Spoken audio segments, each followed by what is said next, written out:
So, hi guys. For today's video, ang gagawin natin is, or yung ituturo ko is how to add invoices to our QuickBooks.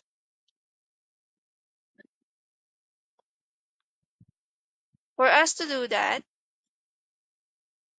punta lang tayo dito sa sales, then invoices.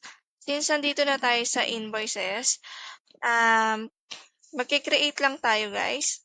Create invoice.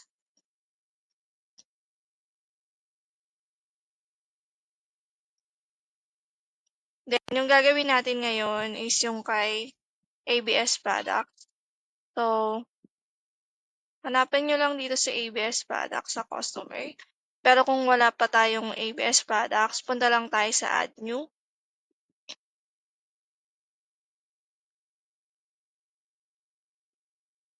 Lagay lang natin si ABS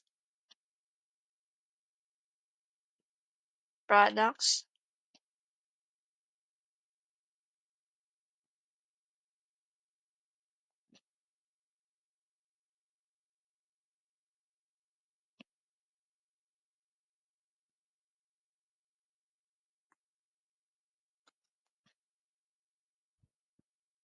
Then, baba lang natin siya. And then, save lang natin siya, guys. It's up to you kung gusto mong palagyan ng ibang details, guys. Pero sa akin, hindi ko na siya nilalagyan. Save na ba?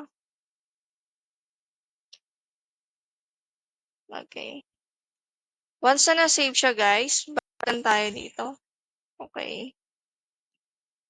Hindi pa siya na-save.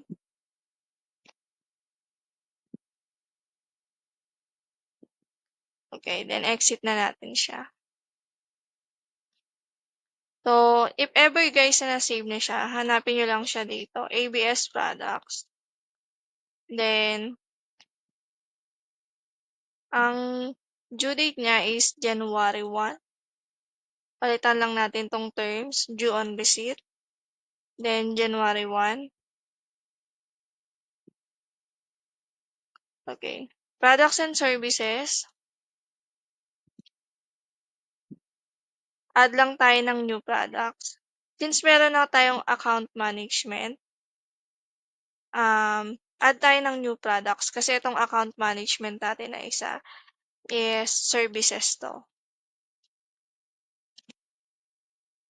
So, Amazon. Lagay na lang natin Amazon account.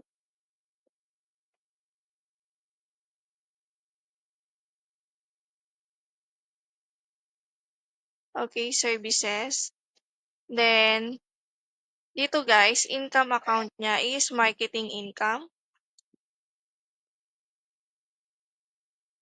Okay, marketing income. Then, save and close.